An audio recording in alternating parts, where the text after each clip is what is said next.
Welcome বন্ধুরা, আজকে তোমাদের সাথে আমি বেশ কিছু কোয়েশ্চেন নিয়ে আলোচনা করব। যে কোয়েশ্চেনগুলো কিন্তু রেলের বিভিন্ন পরীক্ষাতে মাল্টিপল টাইম রিপিট হয়েছে। সে তোমার গ্রুপ ডি হতে পারে, এনটিপিসি হতে পারে, কিংবা এলপি হতে পারে, অথবা টেকনিশিয়ান হতে পারে। শুধুমাত্র এই নয়, রেলের যেমন যতগুলো পরীক্ষা হয়, প্রত্যেকটা পরীক্ষাতেই তোমরা যারা পরীক্ষা বসেছো তারা অবশ্যই বুঝতে হবে যে এই সব কোশ্চেনই কিন্তু বহুবার রিপিট হয়। ঘুরে ঘুরে এই সব প্রশ্নই তাদের ভাষা চেঞ্জ হয়ে কিন্তু বহুবার রিপিট হয়। শুধুমাত্র রেলেরই না, আমাদের পিএসসি যত রকম পরীক্ষা আছে, শুধুমাত্র রেলেরই না, আমাদের পিএসসির যেসব পরীক্ষাগুলো আছে, ডাব্লিউবি পুলিশের কনস্টেবল বলতে পারো, এসআই বলতে পারো, আইসিডিএসে যেসব পরীক্ষা হয় সেগুলো বলতে পারো, অথবা পিএসসি যে আরও কোশ্চেনগুলো আছে সেগুলো কিন্তু এখান থেকেই তারা রিপিট করে, অনেক মাল্টিপল টাইম কিন্তু তারা এখান থেকে রিপিট। প্রথম প্রশ্ন কী আছে দেখো, সর্বপ্রথম ভারতীয় নোবেল প্রাপককে। প্রশ্নটা কিন্তু অনেক সময় ঘুরিয়েও আসতে পারে যে ভারতের সবথেকে প্রথম নোবেল কে পেয়েছিল। অপশন থেকে আলোচনা শুরু করব। রবীন্দ্রনাথ ঠাকুর পেয়েছিল কিন্তু 1913-তে। রবীন্দ্রনাথ ঠাকুর পেয়েছিল 1913-তে। কিসের জন্য? গীতাঞ্জলির জন্য। তার গীতাঞ্জলি যে নোবেল উপন্যাসটা আছে সেটার জন্য, গীতাঞ্জলির জন্য পেয়েছিল। মাদার টেরেসা পেয়েছিল 1979-তে শান্তির জন্য। শান্তির জন্য তাকে নোবেল পুরস্কার দেওয়া হয়েছিল। অমর্ত্য সেন পেয়েছিল 1998-এ অর্থনীতির জন্য। কিসের জন্য? এইটা ইম্পর্টেন্ট। প্রথম কিন্তু না, অর্থনীতিতে প্রথম, ঠিক আছে, কথাটা আমি ঘুরিয়ে বলেছি। আর সিভি রমন পেয়েছিল 1930 সালে রমন ইফেক্ট আবিষ্কারের জন্য। তাহলে দেখো 1930, 1998, 1979 আর 1913, সর্বপ্রথম কোনটা হয়ে যাচ্ছে?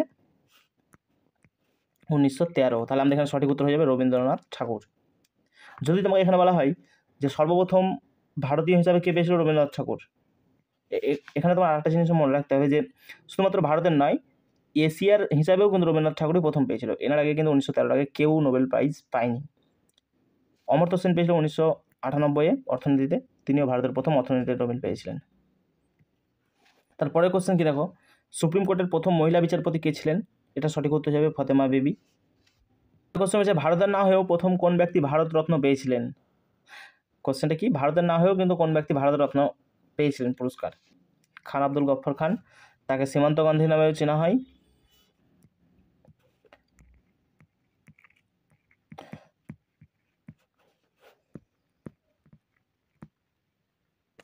সে আমাদের কাছে সীমান্ত গান্ধী নামেও পরিচিত, বা ফ্রন্টিয়ার গান্ধী। প্রথম ভারতীয় বিমানবাহী জাহাজের নাম কি ছিল? এটা সঠিক উত্তর হয়ে যাবে আইএনএস বিক্রান্ত। তারপরে বলছে প্রথম ভারতীয় মুখ্য নির্বাচন কমিশনার কে ছিলেন? টি স্বামীনাথন, সুকুমার সেন, কে ভি সুন্দরম, রাজাগোপালাচারী। প্রথম ভারতীয় মুখ্য নির্বাচন কমিশনার যখন বলবে তখন হয়ে যাবে সেটা সুকুমার সেন। অস্কার প্রাপক প্রথম ভারতীয় ব্যক্তিকে?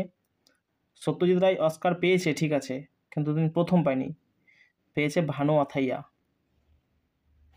তারাশঙ্কর বন্দ্যোপাধ্যায়ের একটু সম্বন্ধে জেনে রাখো। তিনি প্রথম বাঙালি পুরুষ, প্রথম বাঙালি পুরুষ